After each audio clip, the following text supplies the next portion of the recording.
Excellent question. There are great people in the CIA, and in every agency that works for the government, I'm sure there are things going on that we don't know about. First of all, thank you very much for your time. I'm very excited to have a chance to talk about this film because it looks amazing. So thank you for your time. Thank you for your time, Greta. Considering the story of this film about a man who suffers like the worst tragedy imaginable, like losing his wife, I was thinking about how sometimes grief and the idea of vengeance that can sometimes can turn into justice can make a man accomplish extraordinary things that are not necessarily good. So I would like to know, what do you think about how sometimes motivations, dark motivations, can make the impossible possible?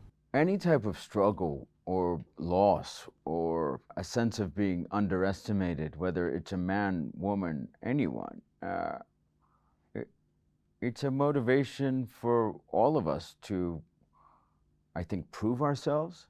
Perhaps as human beings, we all have this sense that we need to prove ourselves to our parents, society, and then maybe you don't always get the opportunity to do that, but Charlie has to have that moment because he's dealing with the most egregious source of grief you could ever deal with, and he chooses to do something about it. And it's not an easy choice for him when it's also teamed with people, who are supposed to protect him and protect her and go after the killers, and seek the vengeance or revenge or hold them accountable. When society and the people that we trust are not doing that, then I think that fills you with a sense of an independent feeling that,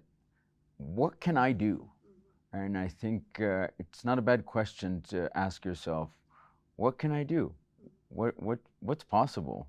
And for Charlie, maybe that gets a little bit out of hand when he discovers, oh, I'm capable of that, and it gets even stronger and more aggressive and more powerful. And I think that is what, for me, I thought would make a great film, a film that belonged on the big screen.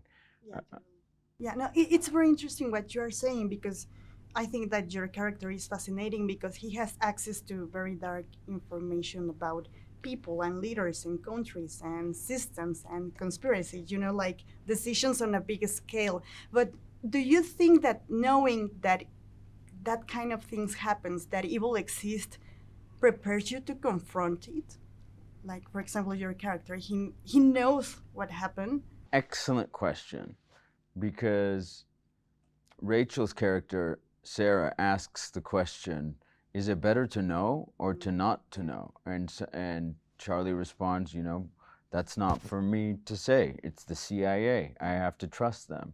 And there are great people in the CIA, and in every agency that works for the government, I'm sure there are things going on that we don't know about. And do we want to just kind of blind ourselves to that? I don't know that Charlie would have done anything if it wasn't for the loss of his wife, but therein lies the kind of jumping off point, the impetus for this story.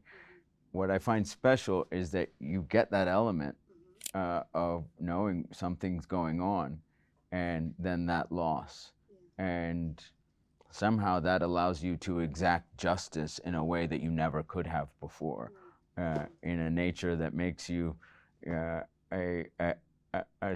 hero in this type of film, and perhaps as powerful as a Bond or Jason Bourne, but in his own way. Again, it's very interesting what you are saying because that quote make me think about, yes, sometimes you can handle the truth, so it's better not to know, but sometimes not knowing things can lead to manipulation, and that it's very dangerous and that's very scary. So this film deals with that dilemma of not knowing because you can't decide, or not knowing because you are vulnerable to other people. You bring up a good thought, and I never really think about this because people always ask, what do you want the audience to feel when they leave the cinema? And one, I want them to be entertained. I have no doubt they will be. They'll get to see a movie of great scope, scale, a thriller, everything you want from this type of genre. But maybe you'll even walk out and ask yourself, am I doing the right thing? Am I actually addressing certain things that I'm scared to address in life? Challenging things in a certain way, challenging myself in a certain way. So I don't want it to be, something where people, it's not a therapy session, this film. It's exciting, it's entertaining, but it may ask you certain questions about what you might be turning a blind eye to and what you're going to do about it. Yeah, no, if it's without being a crazy vigilante, so to speak. No, if it's a story about human experience, you need to ask certain questions. So thank you very much for your time. Thank you for your excellent questions.